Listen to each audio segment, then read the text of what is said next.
I stared at the bank notification on my phone screen. $50,000 transferred from our joint savings account. Robert hadn't mentioned any major purchases or investments. My stomach tightened as I scrolled through our transaction history, discovering 3 similar transfers over the past month. $200,000 gone. I took a measured breath and set my phone on my mahogany desk, face down. The gentle tick of my office clock counted the seconds as I composed myself. "Mrs. Ellis?" My assistant's voice came through the intercom. "Your 2:00 p.m. is here. Merger proposal for Artemis Pharmaceuticals." "Send them in, Naomi," I replied, my voice steady despite the tremor in my hands. "And reschedule my 4:00 p.m. Something urgent has come up." Before we jump back in, tell us where you're tuning in from. And if this story touches you, make sure you're subscribed. Because tomorrow, I've saved something extra special for you. As CEO of Helios Financial Group, I'd built a reputation for calm precision under pressure. Today would test those skills outside the boardroom. The irony wasn't lost on me. Robert handling our personal finances while I controlled billions in corporate assets. A traditional arrangement, he'd called it. Convenient was what I now realized it had been, for him. The merger meeting passed, in a blur of spreadsheets and projections. I nodded at appropriate intervals, asked pertinent questions, and shook hands firmly at its conclusion. Only Naomi, who'd been with me for 15 years, noticed something amiss.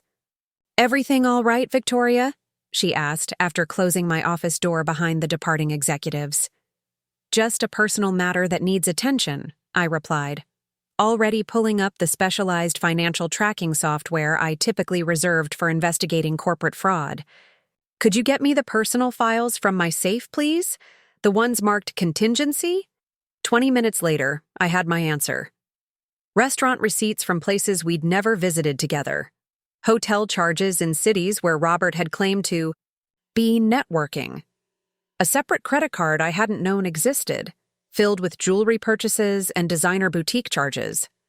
The woman's name appeared in reservation details: Stephanie Laurent, 32, a real estate agent who'd sold us our vacation property in Aspen 3 years ago. I leaned back in my chair, a surprising calm settling over me. The betrayal wasn't the shock it might have been to someone less familiar with human nature. In my 20 years in finance, I'd seen countless examples of greed and deception. I'd just never expected to find it in my own home. Preparing and narrating this story took us a lot of time, so if you are enjoying it, subscribe to our channel. It means a lot to us. Now back to the story. "Naomi," I called through the intercom, "please cancel my meetings for the rest of the week. Family emergency." "Of course. Do you need anything else?" I paused, considering. "Yes. Contact Marcus in legal and have him prepare the documents we discussed last year, the ones we called Poseidon Protocol. Tell him it's urgent but needs absolute discretion." "Right away, Victoria." Robert and I had been married for 15 years. We'd met when I was already on the rise.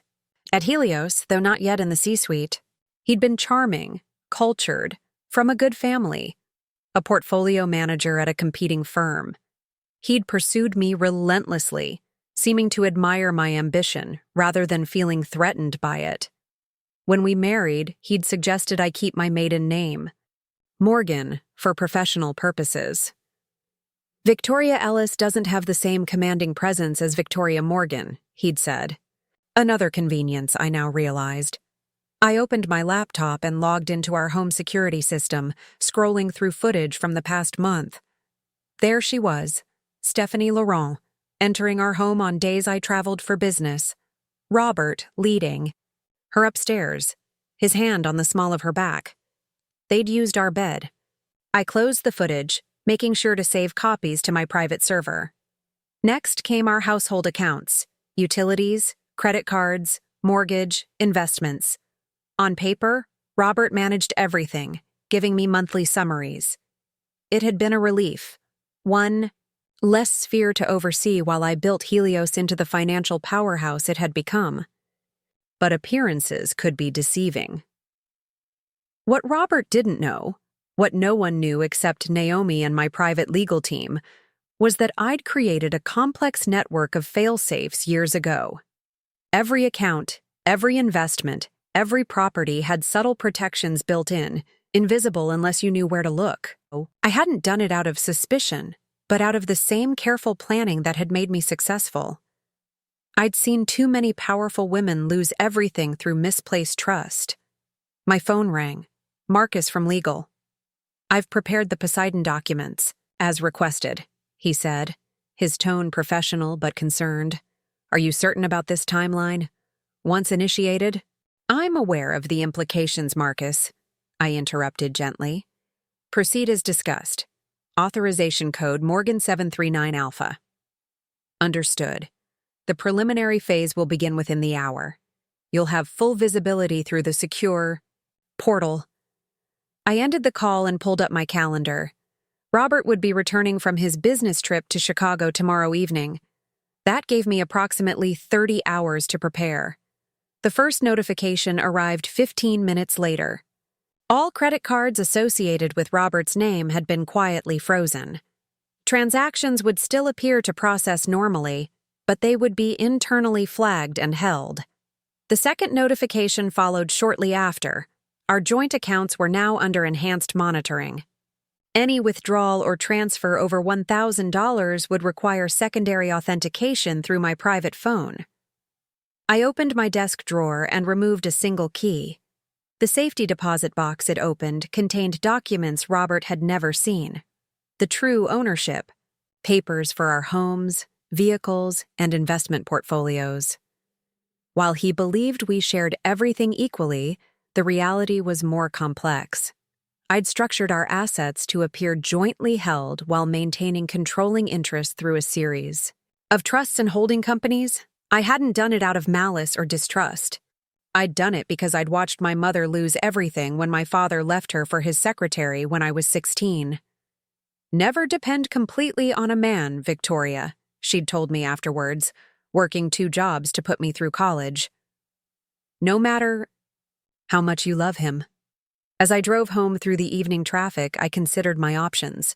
Confrontation, divorce, public humiliation. None held much appeal. In the corporate world, I'd learned that the most effective responses weren't emotional outbursts, but strategic maneuvers. Robert had made his move.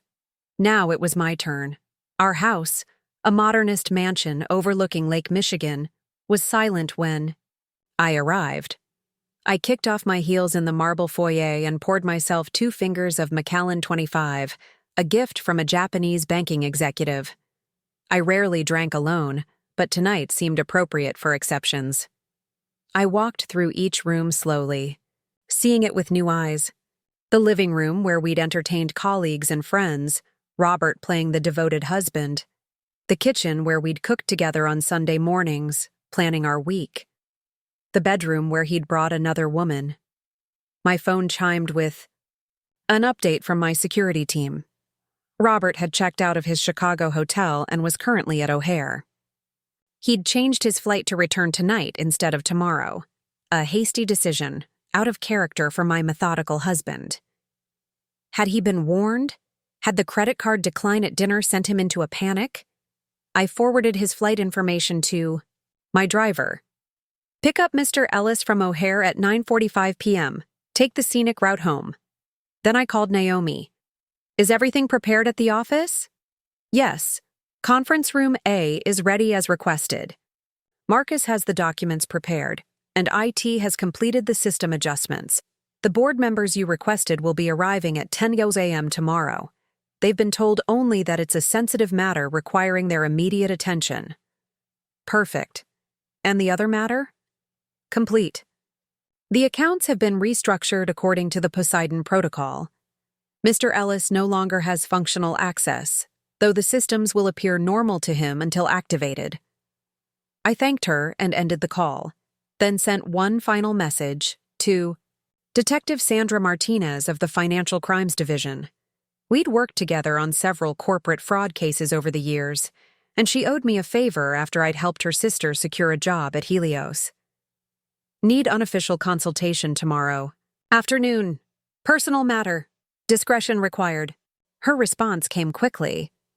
For you. Anytime. 2 p.m. at the usual place?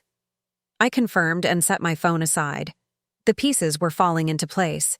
Now I needed to handle the more immediate confrontation. Robert's unexpected early return. I heard his key in the lock at 11:17 p.m., the sound of his briefcase hitting the console table, his footsteps hesitating when he noticed the lights in the living room. Victoria? You're up late. His voice carried its usual confident timbre, but I detected a note of uncertainty. I remained seated in my leather armchair, not turning to greet him. How was Chicago, Robert?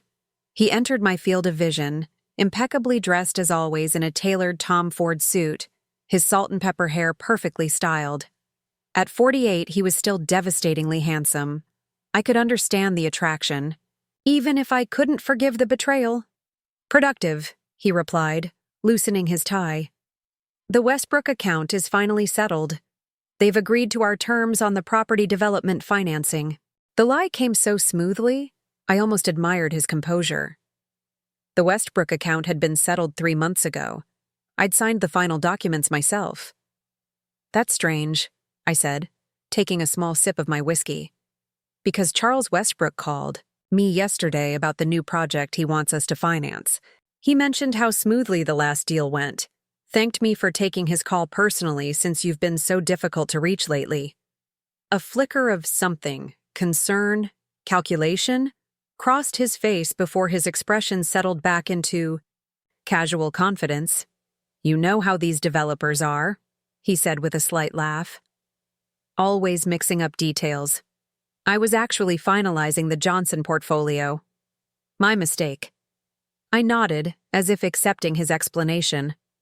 You must be tired. Long flight. Exhausted, he agreed, visibly relieved at my apparent acceptance. I think I'll head up.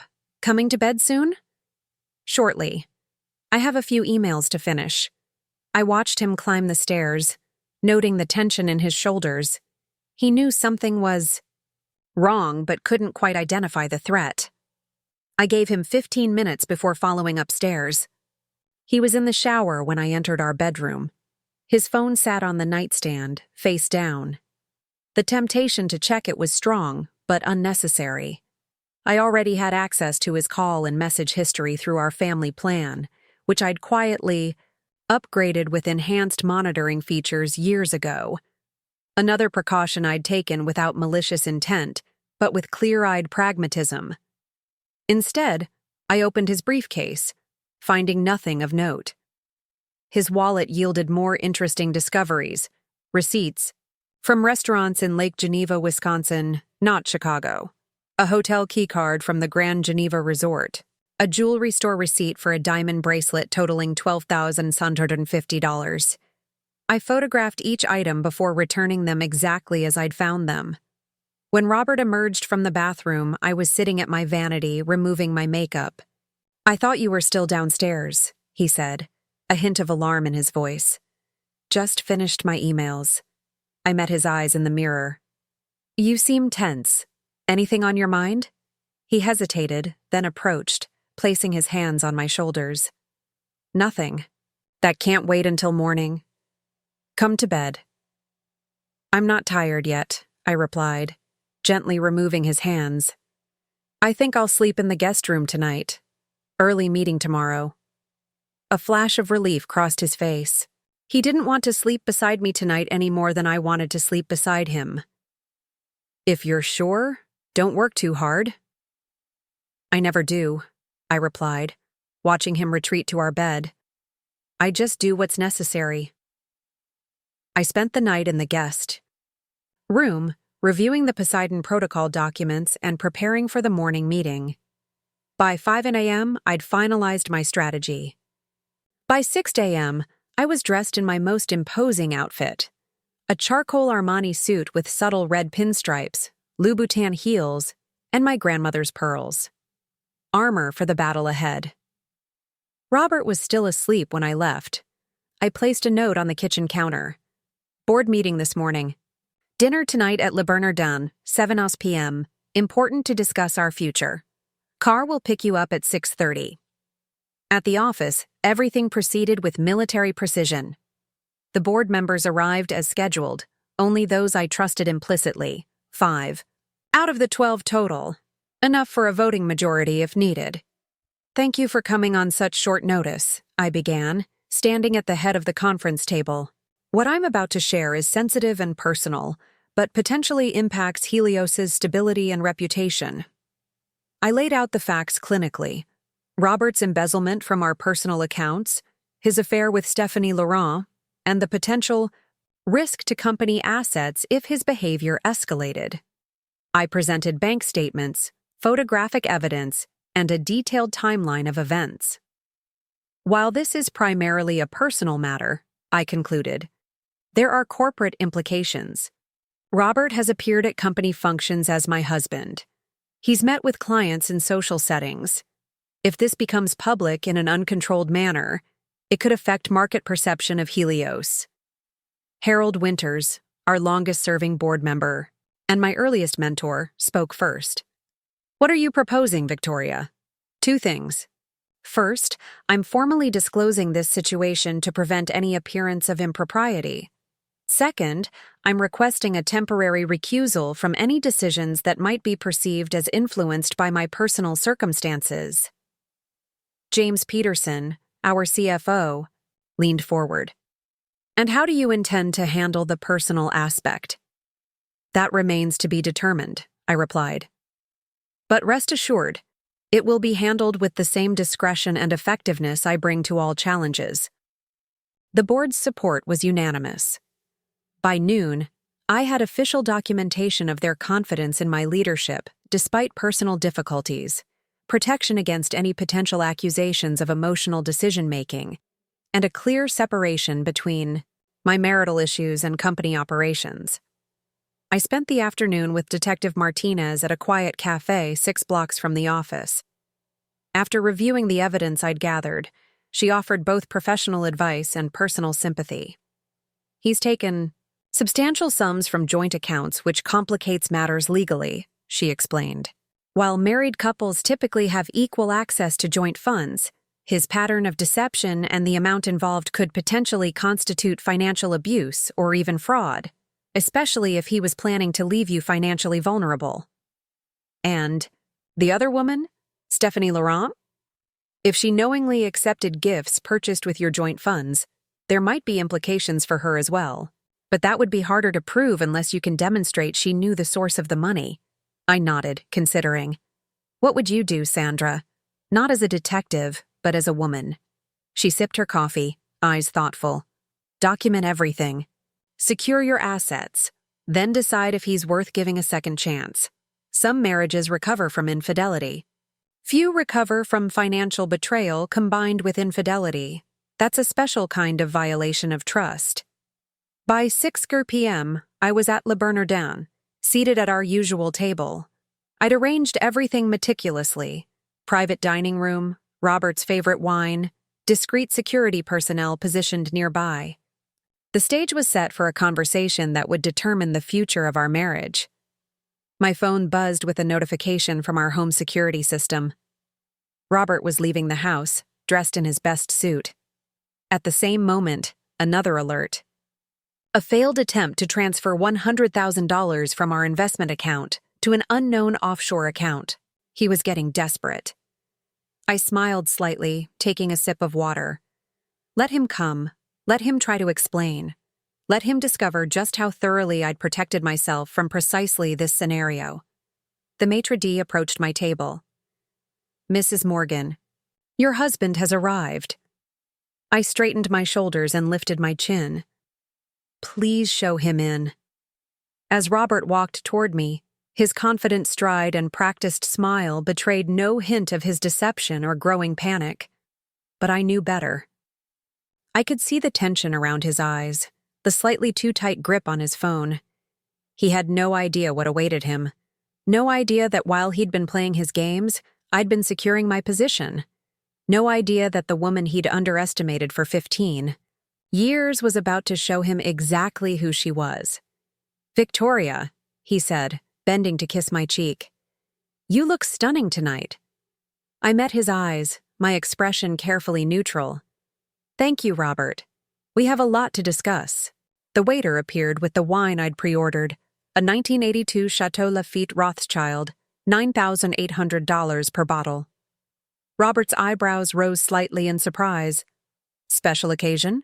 he asked as the sommelier poured. "In a manner of speaking," I replied. "A turning point, certainly." As the waiter departed, Robert reached across the table for my hand. I allowed the contact, watching him carefully. "Victoria, there's something I need to tell you," he began, his expression shifting to one of practiced contrition. "I've made a serious mistake." Little did he know just how serious that mistake had been, or that the true reckoning was only beginning. The chess pieces were in position, the game was in motion, and I had been planning my endgame for far longer than he could possibly imagine. "A mistake," I repeated, my voice calm as I swirled the wine in my glass. "That's an interesting way to describe $200,000 and a diamond bracelet." Robert's carefully crafted expression of contrition faltered.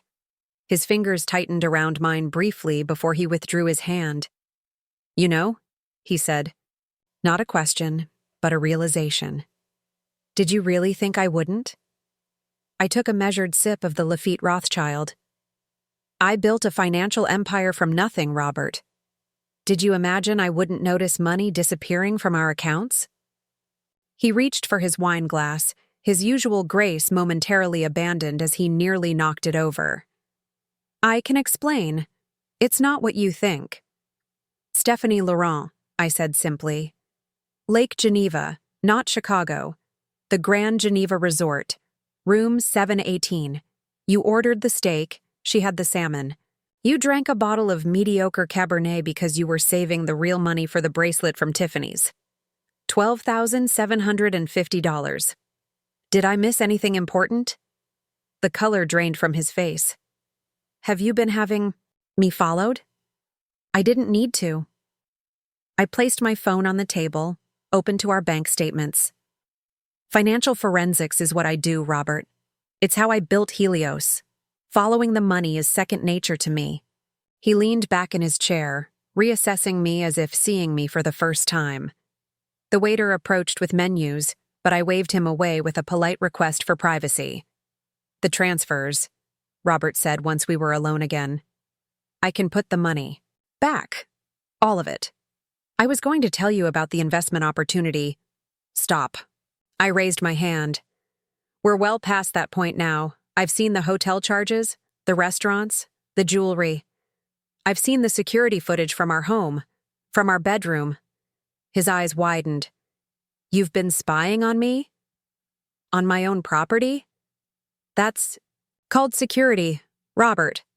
A necessary precaution, as it turns out." He took a large swallow of wine, clearly recalculating his approach. Robert had always been adaptable, a quality I'd once admired in him. Now I watched dispassionately as he shifted. "Tactics. It was a mistake, Victoria. A midlife crisis. A momentary weakness. Stephanie doesn't mean anything to me. You're the one I love, the one I chose to build a life with. And yet you brought her into our home, into our bed." I kept my voice low, controlled. "That suggests a certain level of commitment to the arrangement." "It's over. I ended it last week." Another lie. The security footage from yesterday proved otherwise. I realized what I was risking, what I was throwing away. "What changed?" I asked, genuinely curious. "Why the sudden attack of conscience?" He hesitated, and I could almost see him sorting through potential responses, looking for the one I might believe. "I missed you," he finally said. "I realized that what we have, our life together, our history, it matters more than some fleeting excitement, an expensive epiphany." I opened the investment portfolio app on my phone. "Especially considering your attempted transfer this evening. $100,000 to an account in the Caymans. Were you missing me when you tried to move that Money, Robert? His eyes narrowed slightly. How did you— I declined the transfer, I interrupted. Just as I've frozen all our joint accounts pending resolution of this situation. Now real panic flashed across his handsome features. You can't do that. Those are joint accounts. I have equal rights to that money. Actually, I can, and I did. You've demonstrated financial behavior that puts our assets at risk. Any court would recognize my actions as reasonable precautions, not punitive measures. I leaned forward slightly. But we don't need to involve courts yet, do we? He took another drink, emptying his glass. I refilled it, watching him struggle to regain his composure. What do you want, Victoria? To punish me? To humiliate me? Just tell me what it will take to fix this. Fix, I repeated. An interesting choice of words, as if trust can be repaired like a broken appliance. I set my glass down. I want the truth, Robert. All of it. Then I'll decide what happens next. Something shifted in his expression. A hardening around the eyes, a tightening of the jaw. The mask of contrition was slipping, revealing glimpses of the real man beneath. The truth, he said, his voice taking on an edge I'd rarely heard. The truth is that I've spent 15 years living in your shadow. Victoria Morgan, financial prodigy. Victoria Morgan, youngest CEO in the industry. Everyone knows who you are. No one remembers the man standing beside you. So this was about your ego? I kept my tone neutral, though his words stung more than I'd expected. You betrayed our marriage because you felt overshadowed? You have no idea what it's like, he continued, bitterness seeping into his voice. Being introduced as Victoria Morgan's husband at every event, watching you make more in bonuses than I earned in a year, having other men look at me with pity because my wife is more successful than I am. I never pitied you, I said quietly. I respected you. I valued your opinion. I thought we were partners. He laughed, a harsh sound without humor. Partners? You've been making decisions unilaterally since day one. Even our prenup was non-negotiable. A prenup that protected your assets as well as mine, I reminded him. One that guaranteed you'd maintain your lifestyle even if we divorced. A lifestyle you controlled, he shot back. A house you chose, cars you purchased, vacations you planned. The attack surprised me. We'd discussed all those decisions together, or so I'd thought. Had he been resenting me all these years? Had I been blind to his growing resentment? Stephanie appreciates me, he continued, warming to his grievances. She looks up to me. She makes me feel like a man, not an accessory. And the money? I asked, refocusing the conversation. Was that about feeling like a man too? He had the grace to look momentarily ashamed. I needed to set up something for us, a nest egg. Us, I repeated. You and Stephanie. He didn't deny it. I was going to tell you, after I figured everything out. Figure what out exactly? How to leave your wife while taking half her assets. How to start a new life with your mistress funded by my hard work. Our assets, he corrected. Our money. That's how marriage works, Victoria. What's yours is mine. Legally. The waiter approached again, sensing tension. I ordered 2 appetizers to maintain appearances, then waited until we were alone once more. Is that what your attorney told you? I asked, watching him carefully. A flicker of surprise crossed his face. What makes you think I've spoken to an attorney? Because I know you, Robert. 15 years of marriage taught me your habits, your patterns of behavior. You wouldn't make a move like this without having your exit strategy planned. He didn't deny it. Instead, he leaned forward, his voice low and intent. It doesn't have to be ugly, Victoria. We can handle this like civilized people. An amicable divorce, a fair division of assets. You keep your company, your reputation intact. No messy public scandal. How considerate of you, I replied, unable to keep the edge from my voice. And what exactly would you consider a fair division? The standard arrangement. 50% of all marital assets. The house in Aspen, one of the cars. My share of our investment portfolios. I couldn't help it. I laughed. The sound startled him. What's funny about that? He demanded. Robert, I said, regaining my composure. You've made a fundamental miscalculation. What are you talking about? I opened a secure folder on my phone and turned it toward him. On the screen was a document he'd never seen before, the actual ownership structure of our primary residence. This house isn't in both our names, I explained as he stared at the screen. It's owned by Morgan Holdings LLC, of which I am the sole proprietor. You've been living there with my permission, but you have no ownership stake. He grabbed the phone, scrolling through the document with increasing agitation. That's impossible. I signed the papers when we bought it. You signed an occupancy agreement that resembled ownership papers. A precaution I took after watching my mother lose everything in her divorce. I took the phone back gently. The Aspen property is similarly structured, as are the vehicles, the boats, and the art collection.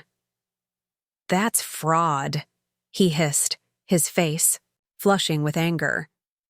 You tricked me into signing those documents. No fraud involved. Every document was legally sound and clearly stated its purpose. That you didn't read them carefully is unfortunate, but not my legal responsibility. He reached for his wine, draining the glass again. The investment accounts, then. Those are definitely joint. My name is on them. I've been managing them for years. Managing, yes. Owning, no. I showed him another document. The investment. Portfolios are held by the Victoria Morgan Trust, with you named as an authorized manager but not a beneficiary. Again, completely legal and transparent if you'd ever bothered to read the documents you were signing. The color drained from his face as the reality of his situation began to sink in. The prenup guarantees you a settlement of $5 million in the event of divorce, I finished for him. A generous sum, but substantially less than the 50% you were counting on. That provision is clearly stated on page 3, paragraph 2. You signed it willingly, with your own attorney present. Robert's expression hardened. Your money was always more important to you than our marriage.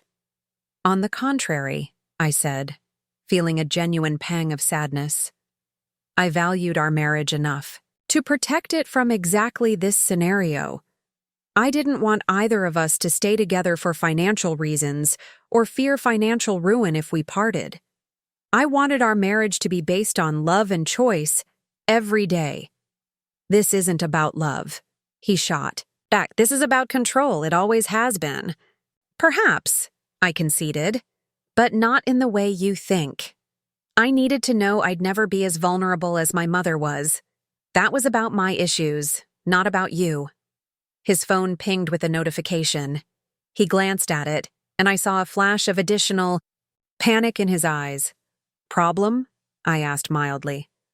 My credit card was just declined, he said, his voice hollow. At the jewelry store where I was having your anniversary gift sized. Another lie. I knew exactly what store had tried to process his card, the same boutique where he'd purchased gifts for Stephanie before. A security precaution, I explained. Given the unusual spending patterns recently, the fraud prevention system flagged. Your cards. I can reinstate them, of course, once we've resolved our current situation. You're enjoying this, he accused. Watching me squirm. No, Robert, I'm not enjoying any of this. And that, at least, was completely true. Despite my calm exterior, my heart was breaking. 15 years of shared history, of building a life together, all undermined by his deception. I'm simply protecting what I've worked for. So what happens now? He asked, his voice flat. I considered him for a long moment. The waiter arrived with our appetizers, but neither of us moved to touch the food. That depends on you, I finally said. We have several options.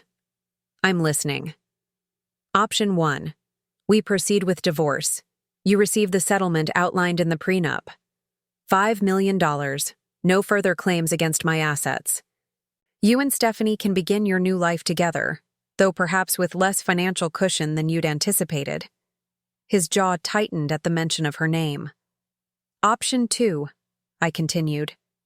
We attempt reconciliation, counseling, transparency, a complete financial reset.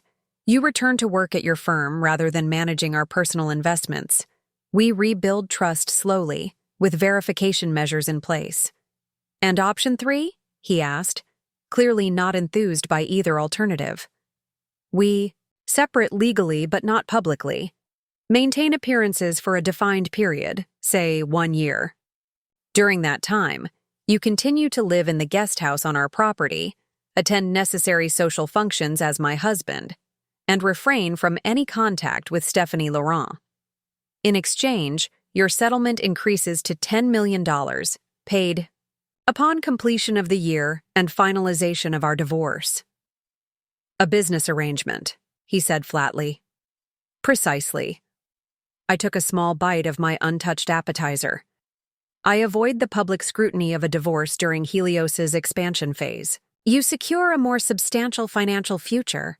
We both save face professionally. And if I refuse all 3 options? If I contest the prenup? Expose your little ownership shell game to the courts? I set down my fork. Then I release the evidence of your affair and financial impropriety to the press.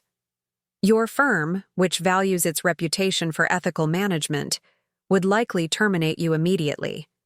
The divorce would proceed regardless, with your settlement reduced to the minimum required by law due to the infidelity clause in our prenup, and I would pursue criminal charges for the unauthorized use of company property, specifically entertaining your mistress in our home, which is technically owned by a corporate entity.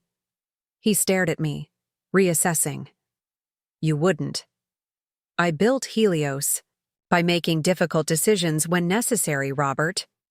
Don't confuse my preference for an amicable resolution with an unwillingness to protect myself.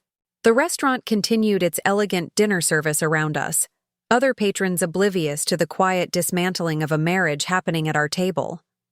Robert remained silent for several minutes, processing his limited options. The $10 million, he finally said. Would it be placed in escrow? Or would I have to trust your word that you'll pay when the year is up? A reasonable question. Half would be placed in escrow immediately, the remainder transferred upon completion of the agreement. All legally documented, of course. He nodded, slowly, calculation replacing shock in his expression. And my living expenses during that year? Covered, within reason. You'd maintain your current credit card with a $20,000 monthly limit. The guest house would be yours exclusively. Your car lease would continue. What about my access to our social circle? My club memberships? Maintained, with the understanding that your behavior reflects on both of us. Any public indiscretions would void our agreement. He took a bread roll from the basket, tearing it apart without eating it. And I'd be expected to play the devoted husband at your corporate events? To stand beside you at charity galas pretending nothing has changed? Essentially, yes. We've both acted in professional settings for years, Robert. This would simply be a more deliberate performance. Another long silence fell between us.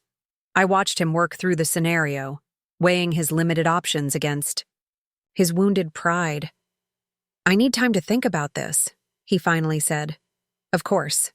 24 hours seems reasonable. I signaled for the check. Until then, your credit cards will remain active with a $5,000 daily limit. The freeze on the investment account stays in place, and I'll expect you to stay in the guest house beginning tonight. You've thought of everything, he said, a mixture of bitterness and reluctant admiration in his voice. It's what I do. I signed the check, noting the irony that I was paying for this disastrous dinner just as I'd paid for everything else in our marriage. A car will take you home. I have some matters to attend to at the office. At this hour? The Hong Kong markets are opening, I said, standing and gathering my purse. Life continues, Robert, even when personal relationships falter. He remained seated as I prepared to leave. Victoria, he said, stopping me.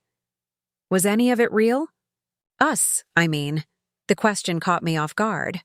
I looked at him, really looked at him, and saw beneath the anger and calculation a glimpse of genuine pain. I thought so, I answered honestly. I loved you, Robert. I still do in some ways. That's what makes this so difficult.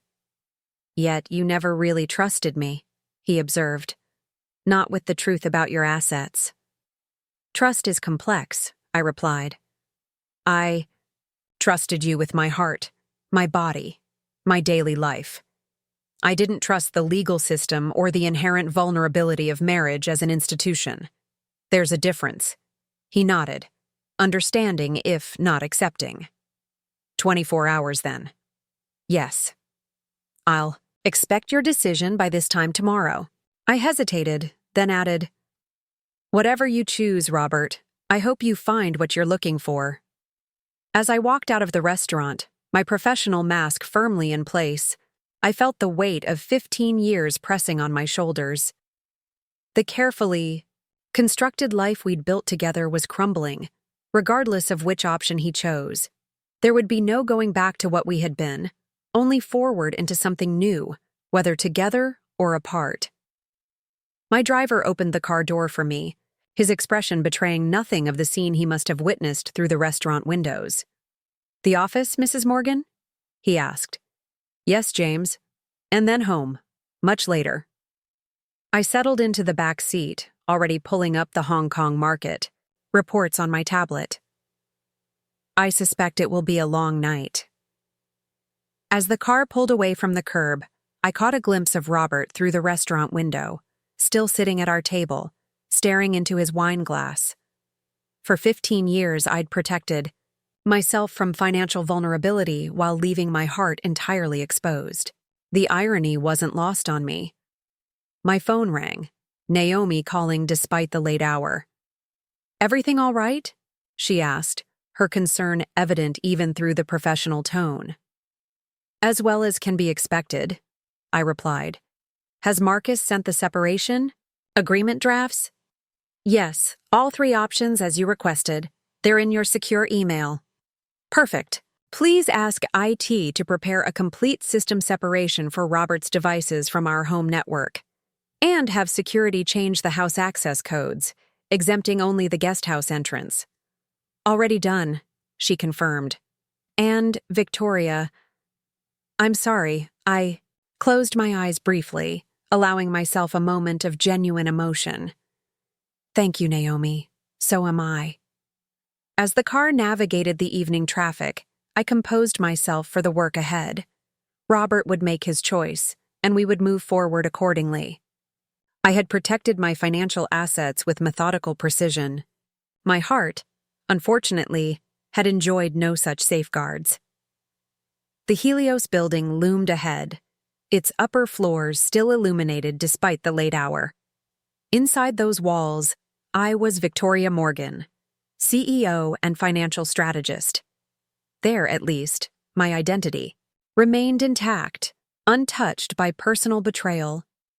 I straightened my shoulders and gathered my things as the car pulled to the curb. Whatever emotional storms might be raging, I had a company to run and decisions to make. Vulnerability was a luxury I couldn't afford. Not tonight, and perhaps not ever again. The Helios executive floor was silent except for the gentle hum of the climate control system. At 1:15 a.m., I was alone among the glass-walled offices, the city lights creating a stunning backdrop through the floor-to-ceiling windows. I reviewed the separation agreement drafts Marcus had prepared, making minor adjustments to the language. My office phone lit up, the security desk. Mrs. Morgan, there's a Ms. Laurent here insisting on seeing you. She doesn't have an appointment, but she's quite determined. Stephanie Laurent, here at my office in the middle of the night. The audacity was almost admirable. Send her up, please. And Stephen, make sure her visit is properly documented on the security log. Yes, ma'am. I closed the document on my screen and straightened my desk, taking the moment to center myself. So Robert had already contacted her, despite my surveillance. This complicated matters, but also provided an opportunity I hadn't anticipated. The elevator chimed, and moments later, Stephanie Laurent strode into my office without waiting for an invitation. She was younger than me, of course, 32, to my 45, with the kind of effortless beauty that came from youth and expensive maintenance. Her blonde hair fell in perfect waves around a face carefully enhanced by subtle cosmetic procedures. In another life, I might have admired her polish. "Victoria Morgan," she said, stopping at the edge of my desk. "Finally we meet face to face." I remained seated, deliberately not offering her a chair. "Ms. Laurent, this is unexpected." "I'm sure it is." She placed her hands on my desk, leaning forward slightly. Her Cartier love bracelet slid down her wrist, a gift from Robert 6 months ago, purchased with our joint credit card. "Robert told me everything." "Did he?" I kept my tone mild, professional. "And what exactly did everything entail? Your ultimatum? Your threats? Your manipulative prenup?" Her green eyes flashed with genuine anger. "You've backed him into a corner, and I won't stand for it." I allowed myself a small smile. "Please, sit down, Ms. Laurent. Since you've made the effort to come here, we might as well have a proper conversation." She hesitated, then took one of the chairs facing my desk, crossing her legs in a practiced movement that displayed both her Louboutins and the toned calves above them. "Robert loves me," she stated, as if announcing an indisputable fact. "He's been unhappy with you for years." "So I've recently discovered." I opened a drawer and removed a slim file. "What I find curious is the timing of his epiphany. According to my records, your relationship began in earnest approximately 11 months ago, shortly after Helios announced its acquisition of Meridian Capital." A flicker of surprise crossed her face. "Robert and I connected on a soul level. It has nothing to do with your company." "Perhaps," I conceded. "Yet your first encounter occurred 3 days after the acquisition was publicly announced, significantly increasing both Helios's market value and, by extension, the presumed value of Robert's marital assets." Her perfect features arranged themselves into an expression of offended dignity. "You're suggesting I pursued Robert for money?" "I'm observing a correlation, not necessarily causation." I opened the file. "But since you've raised the financial aspect, let's discuss it directly. The diamond bracelet you're wearing costs $12,750. The earrings you wore to the charity gala last month, $18,000. The weekend trips to Lake Geneva, approximately $40,000 in total. All funded by accounts I built." She touched the bracelet defensively. "What Robert chooses to give me is between us. Legally, that's incorrect. Gifts purchased with marital assets without the knowledge or consent of both parties can be classified as dissipation of marital property. In a divorce, you could be compelled to return them." Her confidence faltered for the first time. "That's ridiculous. They were gifts." "Gifts purchased with stolen funds, essentially." I closed the file. "But that's not why you're here tonight, is it? You didn't come to discuss legal technicalities about jewelry." She straightened her shoulders. "I came to tell you to stop manipulating. Robert, he wants to be with me, not you. Your financial strong-arming won't change that." "Have you considered," I asked carefully, "that Robert might have misrepresented his situation to you? That perhaps the future he promised isn't entirely within his power to deliver? He told me you'd try to turn me against him." Her chin lifted defiantly. "It won't work. We have plans." "Once the divorce is settled?" "There's the key phrase," I interrupted gently.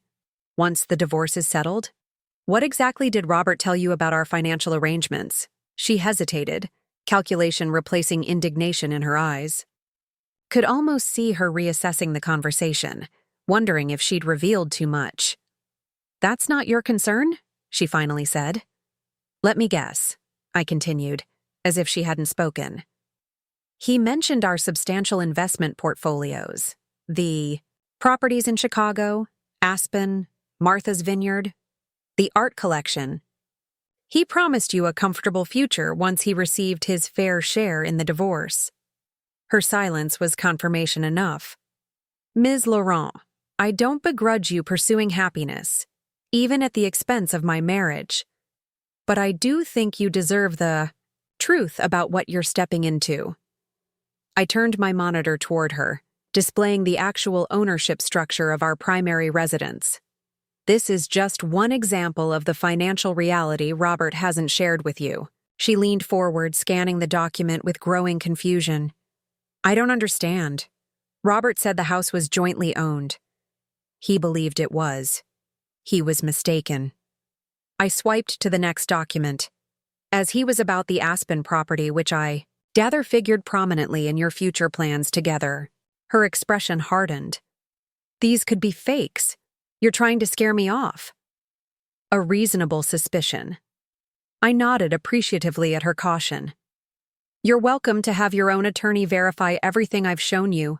The records are public, though admittedly buried beneath several layers of corporate entities. She stood abruptly, pacing to the window. Chicago's nightscape spread before her, glittering and vast. Why are you showing me this? To humiliate me? On the contrary. I joined her at the window, maintaining a respectful distance. I'm doing it because you deserve to make informed decisions about your future. Robert isn't the financial catch he's presented himself to be. It's not about money, she insisted, though her voice lacked conviction. Of course not, I agreed. But when passion fades, and it always does eventually, practical considerations remain. You're an intelligent woman building your own career. I respect that. I wouldn't want to see you derail your life for promises that can't be fulfilled. She turned to face me, her expression a complex mixture of anger, uncertainty, and calculation. What do you want from me? Nothing, I replied honestly. Your relationship with Robert is your business. I simply thought you should know exactly what you're getting and what you're not.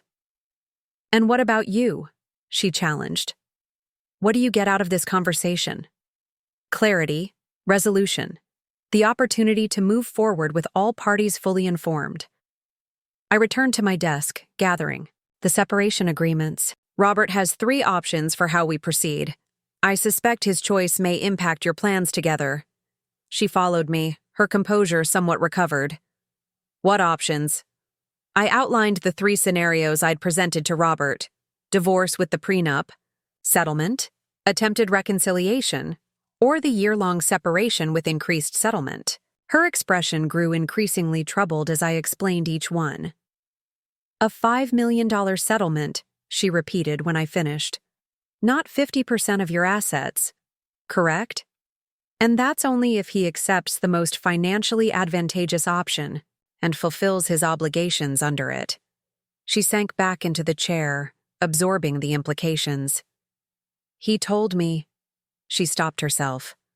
What did he tell you, Ms. Laurent? I prompted gently. She looked up, calculation replacing shock. Why should I tell you anything? You're trying to manipulate me just like you've manipulated him. I'm offering you information, not manipulation. What you do with it is entirely your choice. I checked my watch. It's nearly 2 a.m. I imagine you have a lot to think about, as do I. She stood, gathering her designer purse. Another gift from Robert, I noted. This isn't over. On that we agree, I replied. Though perhaps not in the way you imagine. After. She left. I remained at my desk for several minutes, processing the encounter. Robert had clearly misrepresented our financial situation to Stephanie, promising her a lifestyle funded by assets he didn't actually control. The question was whether her attachment to him would survive the reality check I'd just provided. My phone buzzed with a text from the security desk. Ms. Laurent has left the building. Mr. Ellis has arrived and is requesting access. Robert, following her here. The night was becoming increasingly theatrical. "Send him up," I texted back. Minutes later, Robert burst into my office, his composure completely abandoned. His tie was askew, his normally perfect hair disheveled. He'd been drinking since I left him at the restaurant. "What did you say to her?" He demanded without preamble. "Good evening to you too, Robert," I replied calmly. "I see you've spoken with Stephanie." "She's not answering my calls." He paced in front of my desk. "What did you do? Threaten her? Bribe her?" "I simply provided her with factual information about our financial arrangements. Information you should have shared with her yourself, if your relationship was as honest as you claim." He stopped pacing, his expression shifting from anger to a more calculated assessment. "You showed her the property documents. Among other things, I thought she deserved to know what she was getting into." "That wasn't your decision to make," he said, his voice low with barely controlled rage. "Perhaps not," I conceded. "But she came to my office, Robert, at nearly midnight. What did you expect me to do?" He ran a hand through his hair, a gesture of frustration I'd seen countless times during our marriage. "I expected you to behave with dignity, not to sabotage what's left of my life." "Dignity," I repeated. "Like bringing your mistress into our marital bed? Like stealing from our joint accounts to fund your affair? That kind of dignity?" He had the grace to look momentarily ashamed before rallying. "I've made my decision about your options." "I'm listening." "None of the above," he said, straightening his shoulders. "I'm contesting the prenup. I'll argue it was signed under duress. I'll expose your shell companies, your financial manipulation.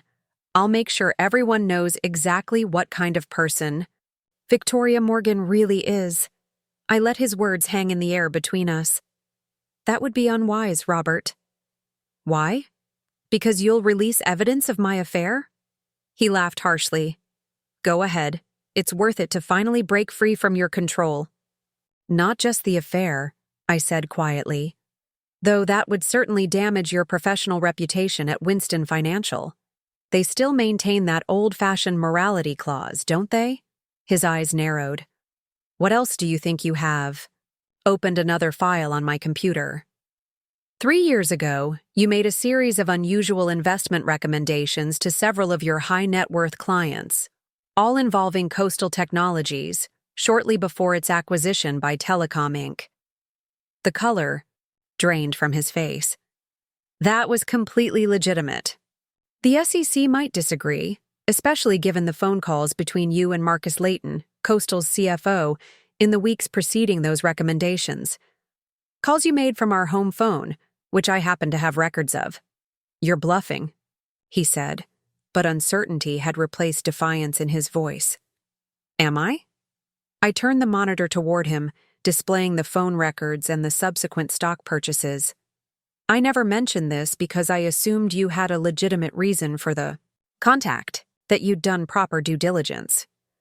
But in light of recent revelations about your character, I have to wonder." He sank into the chair Stephanie had vacated. "You've been keeping files on me, all this time." "Not deliberately, no. But data is what I do, Robert.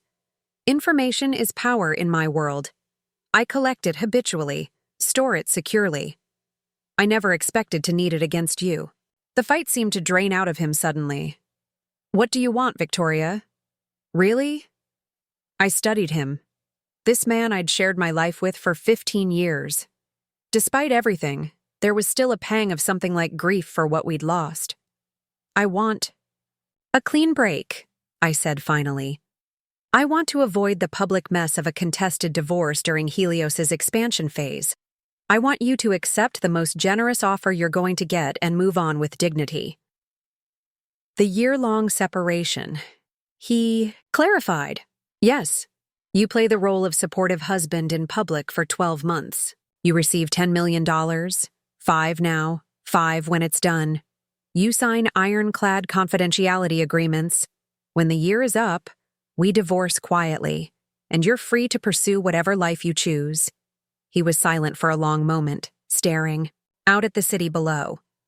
And Stephanie? Is not part of our agreement. What you do in private is your business, provided it remains private. But understand this. If there's even a hint of public impropriety during our arrangement, the deal is void. So I live in the guest house, attend your events, pretend nothing has changed, all while you control every aspect of my life for another year. You maintain your current lifestyle, your social standing, and walk away with significantly more than you're entitled to under the prenup. I'd hardly call that control. He turned back to me, something like resignation in his eyes. You really did think of everything, didn't you? I protected myself, I corrected, as any reasonable person would. And us? Our marriage? Was that just another asset to be strategically managed? The question cut deeper than I wanted to admit. No, Robert, that was real, at least for me. He laughed bitterly. Says the woman who hid the true ownership of our home. I protected my assets, I repeated, not my heart, that I gave to you completely, unwisely as it turns out. Something shifted in his expression, a flicker of the man I'd fallen in love with all those years ago. I did love you, Victoria, at the beginning. What changed? I asked, genuinely curious. He considered the question, perhaps honestly for the first time. I don't know exactly. Maybe I couldn't handle your success. Maybe I needed to feel essential, not auxiliary. Maybe I just got lost somewhere along the way. It was the first authentic thing he'd said all night. I felt a moment of connection across the wreckage of our marriage. For what it's worth, I said quietly. I never thought of you as auxiliary. You were my partner. My safe harbor in a demanding world. Until I wasn't, he finished. Until you chose not to be, I corrected gently. The silence between us was heavy. With 15 years of shared history, dinner parties and vacations, quiet Sunday mornings and elegant evenings out, all the accumulated moments that had built our life together. All now collapsing under the weight of his betrayal and my protective measures. I'll sign the separation agreement, he said finally. The year-long arrangement, $10 million. I nodded, relieved despite myself. A wise decision. Not wise. He countered. Necessary. You've left me no other viable option. I'll have Marcus draw up the final papers tomorrow. The escrow transfer can be completed within 48 hours. He stood, straightening his disheveled clothing. Is that all then? Business. Concluded? One more thing, I said, opening my desk drawer. I removed a small velvet box and placed it on the desk between us. Your 10th anniversary gift to me. The sapphire earrings you said reminded you of our first trip to Greece. He stared at the box, confusion crossing his features. What about them? They were fake, Robert. Lab-created sapphires in silver settings, not the natural stones and platinum you paid for, or rather, that I paid for through our joint account. He paled visibly. That's impossible. I purchased them from Cartwrights personally. Yes, you did. And then you returned them the next day, exchanged them for the fakes, and pocketed the difference. $12,000. I opened the box, revealing the earrings nestled in their velvet setting. I had them appraised last year when I was updating our insurance. The jeweler was quite apologetic about informing me of their actual value. Victoria, Please, I interrupted, raising my hand. Let's not add more lies to the tally. I found the exchange receipt in your desk 6 months ago. I said nothing at the time because I couldn't imagine a reason you would need to steal from me. Now, of course, it makes perfect sense. He stood frozen, caught in a deception he couldn't talk his way out of. I'm not showing you this to be cruel, I continued. I'm establishing the pattern of behavior that has brought us to this point. This wasn't a momentary lapse, Robert. This was calculated, ongoing deception. He seemed to age before my eyes, the facade of the confident, successful man crumbling to reveal something smaller, more desperate beneath. "What do you want me to say?" he asked, his voice hollow. "That I'm sorry? That I made mistakes? Would it change anything?" "No," I admitted. "But honesty might be a good place to finally start." He sank back into the chair, the fight gone out of him. "I've been living beyond my means for years. My firm hasn't promoted me in 5 years. I've been passed over twice. Meanwhile, you keep rising, achieving, exceeding everyone's expectations. Do you have any idea what that's like? To watch your wife surpass you in every measurable way?" "You could have told me," I said softly. "We could have faced it together." "And admit failure to Victoria Morgan? The woman who's never failed at anything in her life?" He shook his head. "I couldn't bear your pity. I needed to feel successful on my own terms." "So you created a parallel life? With Stephanie?" "Yes." The admission seemed to cost him something. She looked up to me, admired me, made me feel like the man I used to believe I was. "And the money? Our savings?" He looked away. "Some of it went to gifts, trips, making the impression of success. The rest, investments that didn't pan out, trying to catch up, to build something of my own." I absorbed this, feeling a complex mixture of anger, pity, and grief. The man I'd married had been consumed by his own insecurities, his own need to match my success. And I, focused on my company and my financial safeguards, had missed the signs of his unraveling. "The separation agreement includes a non-disclosure clause," I said finally. "We will both maintain absolute silence about the true nature of our arrangement. The public narrative will be that we're working through normal marital challenges while maintaining our professional commitments." He nodded dully. "And after the year?" "A quiet, uncontested divorce. You'll receive the second payment. We'll issue a joint statement about growing apart and maintaining mutual respect. Standard procedure for high-profile separations. And then we never see each other again," he concluded. That would be the most likely outcome, yes. Something like genuine regret crossed his face. 15 years, reduced to a financial transaction. "The reduction wasn't my choice, Robert," I reminded him gently. "But the resolution can at least be civilized." He stood again, this time with the air of a man accepting his sentence. "I'll return to the house, pack what I need for the guest house." "A reasonable plan. The security codes for the main house will be changed by morning. Your access will be limited to the guest house and grounds." "Of course it will." A flash of the old bitterness surfaced briefly before he mastered himself. "Good night, Victoria." "Good night, Robert." After he left, I sat alone in my office, the emotional weight of the evening finally catching up with me. I'd handled the confrontations with Stephanie and Robert with the same precision I brought to corporate negotiations. I'd protected my assets, secured a workable resolution, contained potential damage to Helios's reputation. By any objective measure, I'd won. Yet, as I looked out at the Chicago skyline, victory felt hollow. The life I'd carefully built, marriage, home, future plans, had been revealed as partly illusory.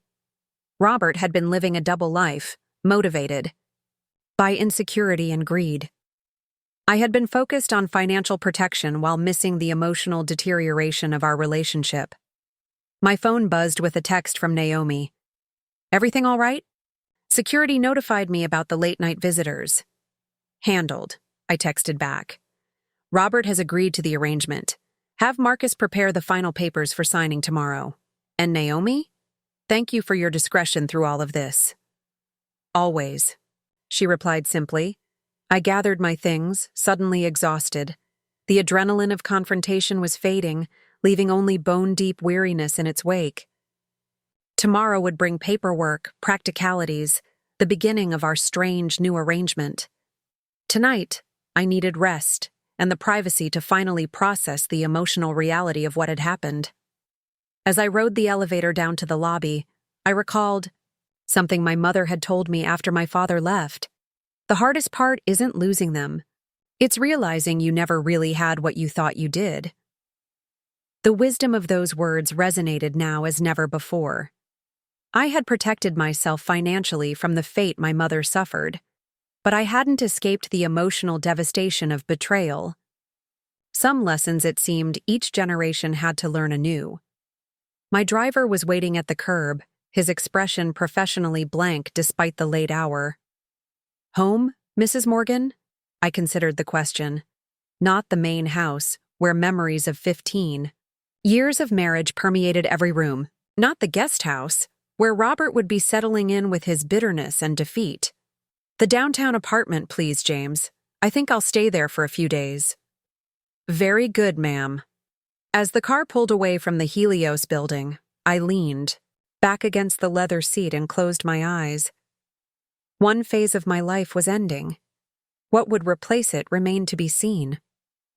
But whatever came next, I would face it as I had faced everything else, with clear eyes, strategic thinking, and the hard-won knowledge that the only true security came from within. The city lights blurred outside the window as we drove through the late-night streets. Tomorrow would bring new challenges, the execution of agreements, the beginning of the performance Robert and I would maintain for the next year. Tonight, however, I would allow myself this moment of private reckoning, with my marriage, my choices, and the complicated truth that victory and loss were sometimes impossible to distinguish from each other. 6 months into our arrangement, Robert and I had developed a carefully choreographed routine.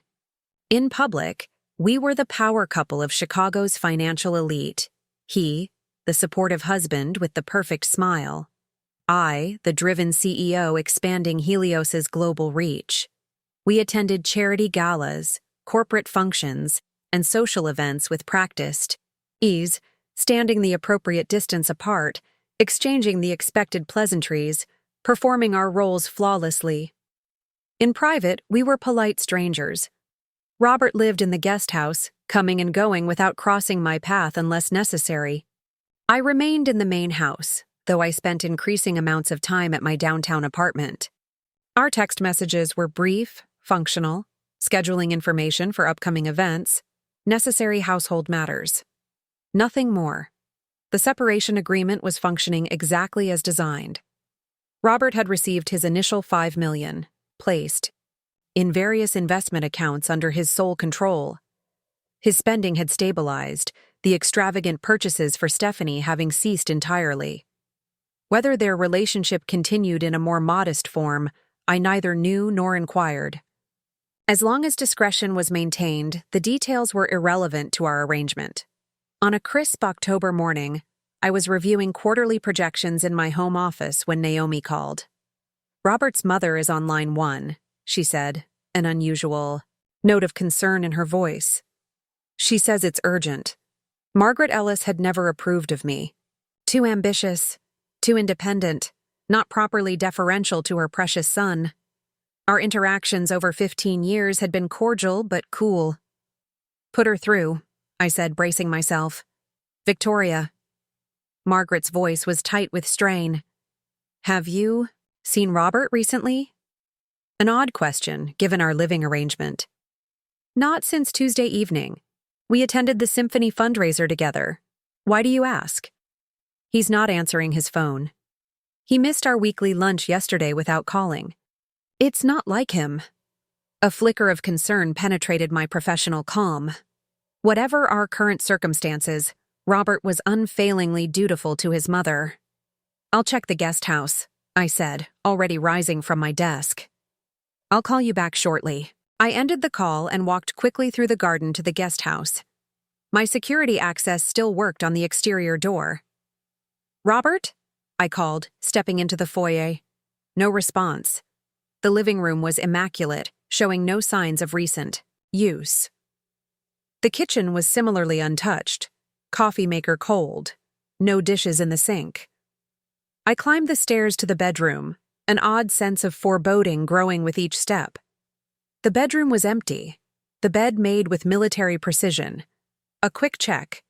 of the closet revealed numerous empty hangers. His toiletries were gone from the bathroom. Back in the bedroom, I noticed a cream-colored envelope on the nightstand, my name written in Robert's distinctive handwriting.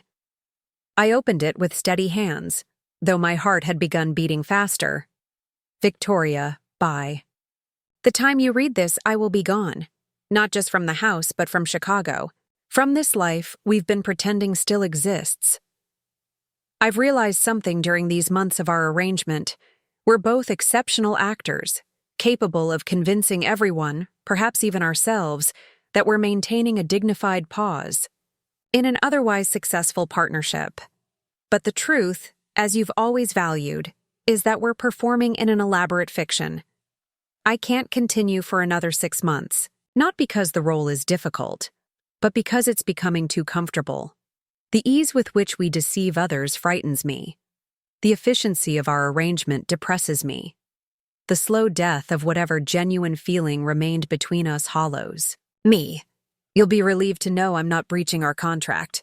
I understand the legal implications and accept them fully. The second payment is forfeit, as stipulated in Clause 23B regarding premature termination of the agreement. I've instructed my attorney to send formal acknowledgement of this to Marcus, as, for Stephanie, that ended 3 months ago. You were right about her interest waning when the financial prospects diminished. Another painful truth I needed to face. I'm returning to Boston, to my family's small property management business. My father always kept a position open for me, though I was too proud to consider it while climbing Chicago's financial ladder. There's a certain symmetry in returning to where I started, managing residential buildings instead of investment portfolios. Please, tell the necessary lie to explain my absence. A family emergency, a health retreat, whatever narrative best maintains your corporate stability. I trust your judgment on this, as with most things. Despite everything, I find myself grateful to you, Victoria. Not for the financial settlement, though it provides a comfortable cushion, but for never compromising who you are, for building safeguards that protected what you valued, for showing me that integrity, even when painful, is preferable to comfortable deception. I wish you continued success, both professionally and personally. You deserve someone who can stand beside you without resentment, who sees your strength as complimentary rather than threatening. I regret that I couldn't be that person. Goodbye, Robert. I sat on the edge of the bed, reading the letter twice more. The silence of the guest house pressed around me, emphasizing the finality of his departure. I should have felt relieved. The arrangement concluded without scandal, the potential for public messiness eliminated. Instead, I felt a complex mixture of emotions I hadn't anticipated. Respect for his decision, regret for what might have been, and a surprising sense of loss. I called Margaret back. Robert has left Chicago, I said without preamble. He's returning to Boston to work with his father. Her sharp intake of breath was audible. And you? Are you together? No, Margaret. Our marriage is over. Robert made that decision months ago, though we've been discreet about it. He's chosen to make a clean break now rather than later. The silence stretched between us. When she finally spoke, her voice carried an unexpected gentleness. He always did struggle with your success, you know. His father was the same way with me before I learned to hide my ambitions. The confession startled me. In 15 years, Margaret had never shared anything so personal. I didn't know, I said simply. No reason you would. We're from different generations, different worlds.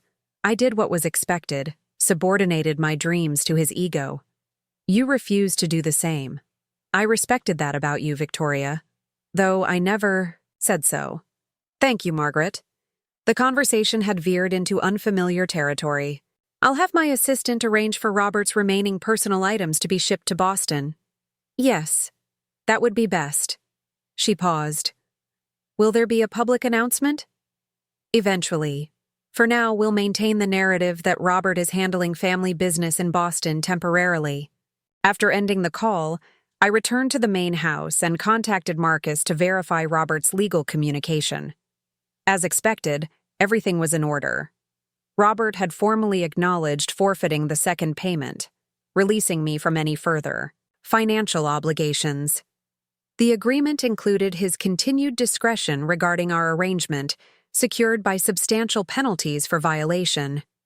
By evening, I'd drafted the necessary internal communications for tomorrow.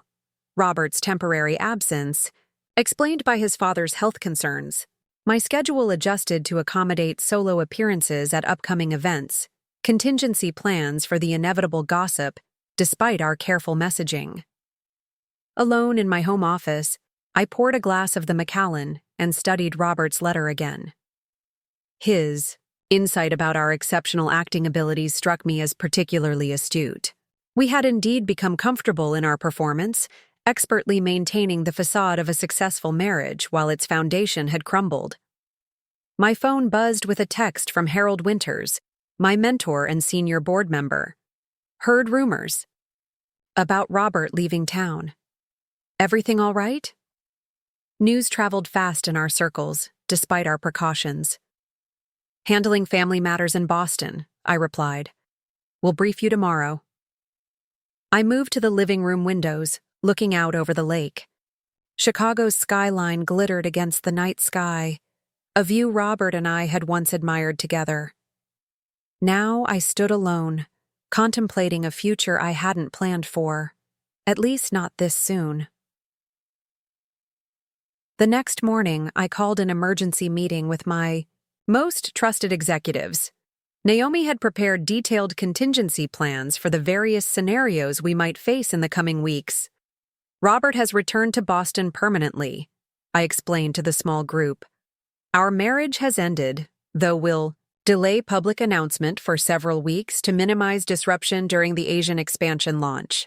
Their expressions registered varying degrees of surprise and concern, but no one questioned the decision or timeline.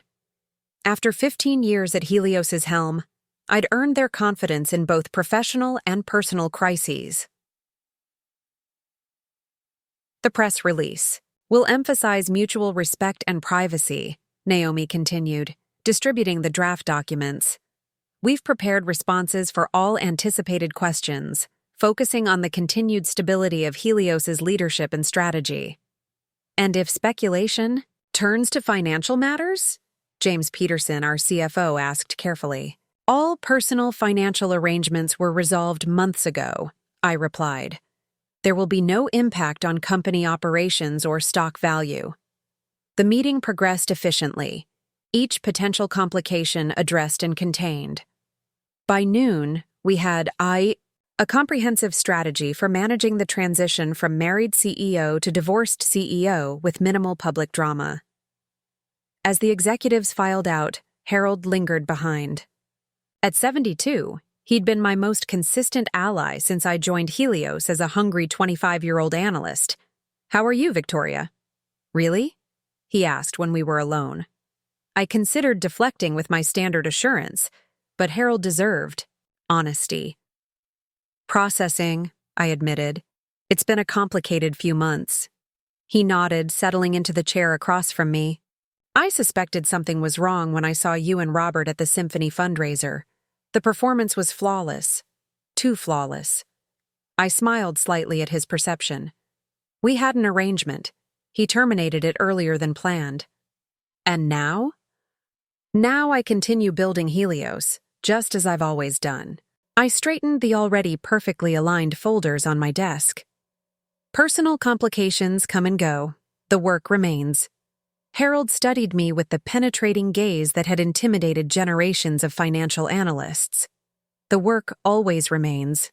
Victoria. But so does the person doing it. Before I could respond, Naomi appeared at the door. I'm sorry to interrupt, but Detective Martinez is here to see you. She says it's urgent. Sandra Martinez entered, her professional demeanor showing cracks of genuine concern. Victoria, I need a moment of your time. Privately. Harold excused himself, and Sandra took his place, declining my offer of coffee. This is awkward, she began. But given our history, I wanted to come to you directly. We've received a complaint against Robert from a Stephanie Laurent. My pulse quickened, though my expression remained neutral. What kind of complaint? Financial fraud. She's alleging he obtained money from her under false pretenses, promising investment returns that never materialized. Approximately $150,000. I processed this unexpected development. When did this allegedly occur? Over the past 3 months. According to Ms. Laurent, Robert presented himself as having significant personal assets and investment expertise. She claims he convinced her to liquidate her savings for a guaranteed opportunity that appears to have been fictional. The timing aligned with Robert's financial settlement from our arrangement. He'd received $5 million 6 months ago, more than enough to fund legitimate investments. Why would he need to defraud Stephanie of her considerably smaller savings? I see, I said carefully. And you're informing me because we'll need to investigate his finances, which may overlap with yours given your marriage, and because I thought you deserved a heads up before we proceed. This could become public. I nodded, appreciating her discretion. Robert and I separated some time ago, though we've kept it private. He's currently in Boston. I have no information about his recent financial activities or his relationship with Ms. Laurent. Sandra studied me, likely trying to determine how much I already knew. This complaint could complicate your situation, particularly if it gains media attention. I understand. Please proceed as you must, Detective. My legal team will cooperate fully with any legitimate inquiries regarding joint finances during our marriage. After she left, I sat motionless, absorbing this new complication. Robert, with $5 million at his disposal, had apparently swindled Stephanie out of her savings. The pettiness and unnecessary risk of such a move was baffling. I called Marcus and briefed him on the situation, authorizing him to cooperate with the investigation while protecting Helios's interests. Then I did something I hadn't anticipated. I called Robert directly. To my surprise, he answered on the 3rd ring. "Victoria," he said, his voice carefully neutral. "I didn't expect to hear from you. Stephanie Laurent has filed fraud charges against you. Detective Martinez just left my office." A long silence followed. "I see," he finally said. "Did you take her money, Robert? After everything, after the settlement, did you steal from her too?" Another pause. "It's complicated. It always is with you," I observed. "What I can't understand is why. You had $5 million. Why risk criminal charges for a relatively small sum?" "Because it wasn't about the money," he admitted, his voice suddenly tired. "It was about control, about proving I could." The honesty was startling. "Proving what, exactly?" "That I could be the one in power, that I could manipulate the situation to my advantage." He sighed heavily. "After you showed her those documents, after she realized I wasn't the wealthy catch, she'd believed something changed. She started looking at me the way you did, like I was a disappointment, a fraud. I wanted to reverse that, to make her dependent on me." The admission was disturbing in its clarity. "So you took her savings?" "I created an investment opportunity that doesn't exist, promised returns that would never materialize, convinced her to liquidate everything." His voice had taken on a detached quality, as if he were describing someone else's actions. It was surprisingly easy. "You need to return her money, Robert, immediately." "I can't," he said simply. "It's gone. Bad investments, poor judgment, the familiar pattern repeating." I closed my eyes briefly, containing my disbelief. "The $5 million? Also mostly gone," he interrupted. "Turns out I'm not as financially savvy as I pretended to be all these years." The scale of his self-destruction was difficult to comprehend. "You're facing criminal charges, Robert. This isn't going away." I know. His acceptance was perhaps the most alarming part. "For what it's worth, I am sorry. Not just for this, but for everything. The affair, the theft, the years of pretending to be someone I wasn't. "I'll have Marcus contact Stephanie's attorney," I said, refusing to be drawn into the emotional aspects. "We'll arrange restitution to avoid criminal prosecution if possible." "Why would you do that?" he asked, genuine confusion in his voice. "Because a public fraud case involving my husband of 15 years would damage Helios. Because despite everything, I don't wish to see you in prison. Because ending this cleanly benefits everyone involved." Always the strategic thinker, he observed, without the bitterness that would have colored such a comment months ago. "Thank you, Victoria. I don't deserve your intervention." "No," I agreed. "You don't. But business is rarely about what people deserve." After ending the call, I immediately contacted Marcus again, authorizing him to approach Stephanie's attorney with a settlement offer. The money would come from my personal accounts, not Helios funds, a final expense to close this chapter completely. 3 weeks later, the matter was resolved. Stephanie accepted a settlement matching her full losses plus interest, signing a non-disclosure agreement in exchange. Robert provided a written confession that would be filed if he ever attempted similar schemes in the future. Detective Martinez closed the investigation, satisfied that restitution had been made and further criminal behavior deterred. The divorce was finalized quietly, with minimal publicity. The press release emphasized mutual respect and privacy, just as we'd planned. The business world accepted the narrative of an amicable separation after 15 years, attention quickly, returning to Helios's expansion plans rather than my personal life. Robert remained in Boston, working in his family's property management business.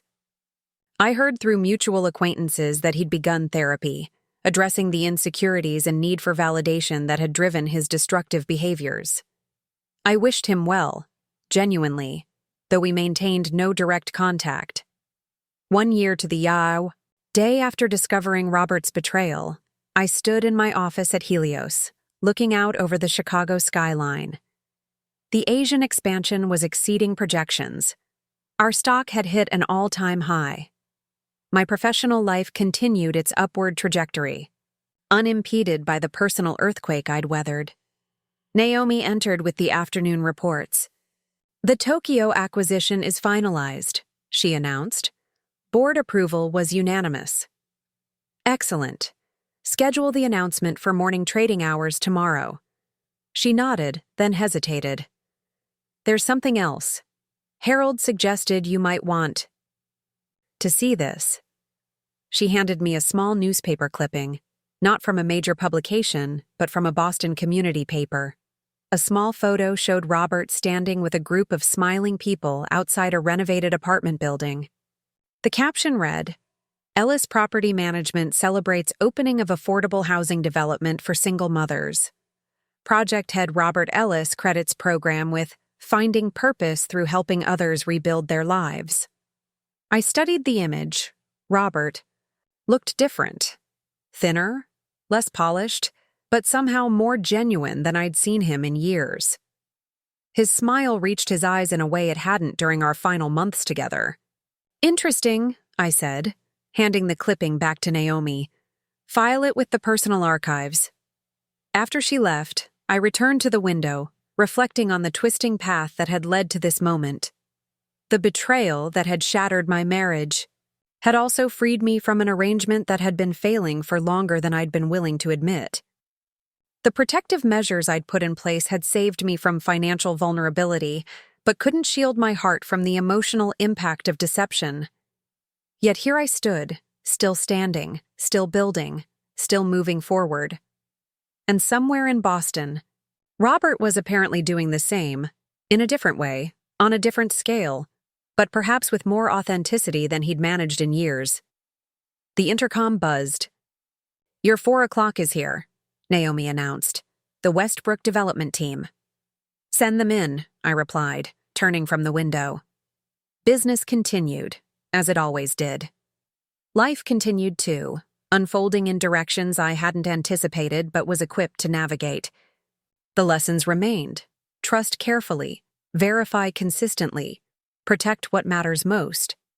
And perhaps the most important lesson of all, true security comes not from controlling others, but from knowing your own worth, independent of anyone else's. Validation. I gathered my materials for the meeting, closing the chapter on Robert Ellis once and for all. The future, my future, awaited. Full of possibilities I was finally free to explore on my own terms. Up next, you've got 2 more standout stories right on your screen. If this one hit the mark, you won't want to pass these up. Just click and check them out. And don't forget to like, subscribe, and turn on the notification bell so you don't miss any upload from us.